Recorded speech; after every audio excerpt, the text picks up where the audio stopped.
Hello, welcome to Read Book Joy. Today I'm doing an original tag by Jim over at Jim's Books, Reading and Stuff, and this is the Istanbul Tag. Jim is a great creator of tags here in our little corner of YouTube. He's created a whole range of tags based on the alphabet. So there was the A tag, the B tag, the C tag, etc, etc, and then he created a load of tags based on places, and he says that this is his last original tag, and this is the Istanbul Tag, based on the city of Istanbul.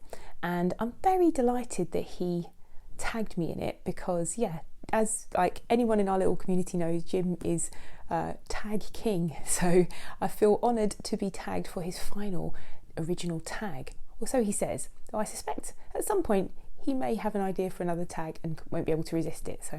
But here we go. So the first prompt is that Istanbul has many names, which do you prefer?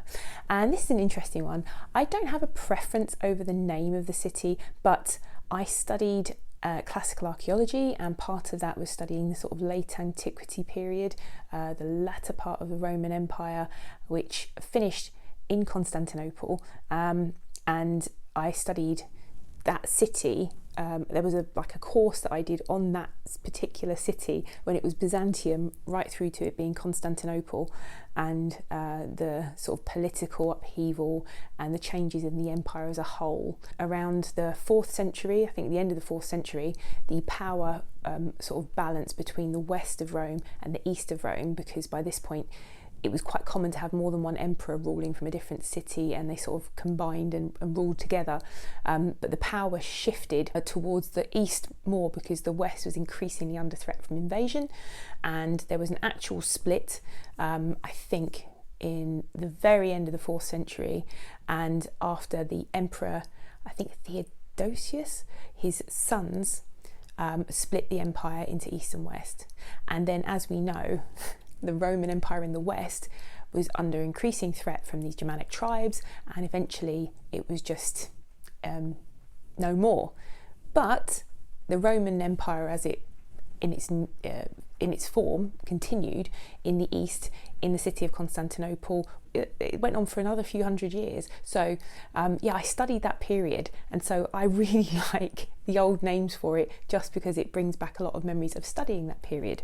So yeah, long-winded answer, but I just find the whole concept of that city and its history just fascinating. Number 2, Orhan Pamuk won the Nobel Prize for Literature in 2006. Have you read any books by an author because they had won the Nobel Prize for Literature? I looked up the Nobel Prize winning authors, and I've read probably not that many. I haven't gone back that far. I only went back to the 80s, and I've read Toni Morrison, Kazuo Ishiguro and William Golding, but none of the others, and I didn't read those because they'd won the prize. But if anyone knows me at all, I don't really read books because of prizes generally. I'll read it because it sounds interesting to me, or because the author's someone I've wanted to read, etc, etc. So yeah, none because they'd won the prize, but I've read a few, not that many really, Nobel Prize winning authors. Number 3, have you visited Istanbul? Sadly, no. Number 4, have you read a book set wholly or partially in Istanbul? Or have you seen a film set in Istanbul? So I ended up having to look up books because I couldn't think off the top of my head I've read books set in Turkey, but I couldn't think of off the top of my head of a book set in Istanbul. So I had to look up online, and randomly William Gibson's Neuromancer, the seminal cyberpunk work, has part of it is in Istanbul. So yeah, I have read a book set in Istanbul. But then I thought about my sort of history degree, and if I had any of my degree books left over that was set or about the city of Byzantium or Constantinople, and I found a few on my shelves which I thought were quite interesting. So this is The Mediterranean World in Late Antiquity, and it's one of my books on that period of history, particularly focusing on the Roman, sort of the final years of the Roman Empire, the late years of the Roman Empire in Constantinople.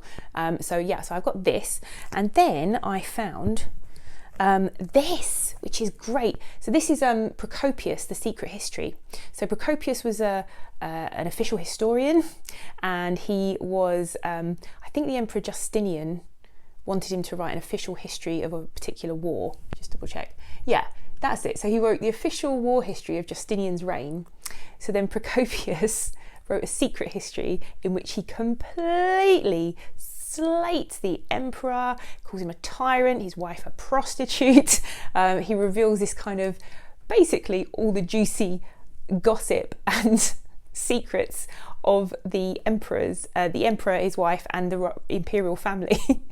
So that's what this is, Procopius, the secret history. So it was written around AD 550, something like that, but we don't know for sure because it was a secret history. We don't really know the dates. We know some dates in Procopius's life because he was an official kind of biographer, historian, and yeah, so he wrote this secret history. So it's around that time, and it just sounds really juicy as well. I had this because of the course I was on, and I didn't read a lot, like a lot of my ancient literature. I've not read all of the book because I read it I had parts of it for the course I was doing, and I just read the parts I needed for my essays. But yeah, it's so good, the bits that I did read. So basically it says here, Justinian, the great lawgiver, appears as a hateful tyrant wedded to an ex-prostitute, Theodora, and Belisarius, the brilliant general whose secretary Procopius had been, is seen as the pliable dupe of his wife Antonina, a woman as corrupt and scheming as Theodora herself. So don't you just love things like this? Like you read, like there are plenty of fictional books where there's a secret history and a secret account, and this is a real one. So yeah, very exciting. The other thing that I found on my shelves, which is set of course in Constantinople, is Julian by Gore Vidal, which is a book that I have, one of my oldest on my TBR. One of my oldest. I've got quite a few books, fictional accounts of emperors, etc. to read that I've got on my shelves that I haven't got around to reading in my lifetime. Some of them have been on my TBR for a long time, and this one has been on my TBR for a while because I bought it in Dillon's, which was where I used to work for Waterstones of Gower Street when they took over Dillon's of Gower Street. So I've had this for about 26 years on my shelves and still not read it, but it's about an account of Julian the Apostate, who was Constantine the Great's nephew, and he succeeded Constantine the Great, I think, or did he succeed his son? I think he succeeded his son. Yeah, it was much later. It's about 30 years after Constantine's death. He came to power. Constantine's son was a really devout Christian, or really religious Christian as far as I believe. So these are really rusty memories from my degree course. And Julian, when he came to power, just was like, haha, I'm a pagan and I'm going to, he didn't call himself a pagan, but that's what he was. He wanted to restore the old gods and the worship of the old gods, and he didn't last long on the throne. It was like 3 years, I think, 3 years on the, as emperor. So yeah, so I've always found the story of Julian to be really kind of romantic, idealised kind of thing, and I've wanted to read Gore Vidal's Julian for the longest time. I say I've wanted to, it's sat on my shelf for 26 years, but it's a book that I've always meant to read because I've always loved the story of Julian the Apostate. So yeah, so these are the books that I have on my shelves that are set in or about Istanbul, but in its prior incarnations as Constantinople and Byzantium. The other thing was, have you seen a film set in Istanbul? And Murder on the Orient Express, not set in Istanbul, but partially. Have you read a book that mentioned the Armenian genocide?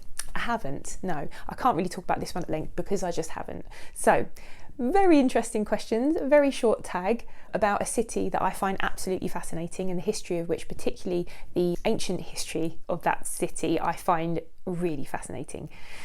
If you'd like to do the tag, or if you know anything about Istanbul, if you've got any great recommendations for books or films set in Istanbul, please pop them in the comments below. If you don't know quite what to say, you can pop a Turkish flag in the comments, and hopefully I'll see you again here soon. Bye!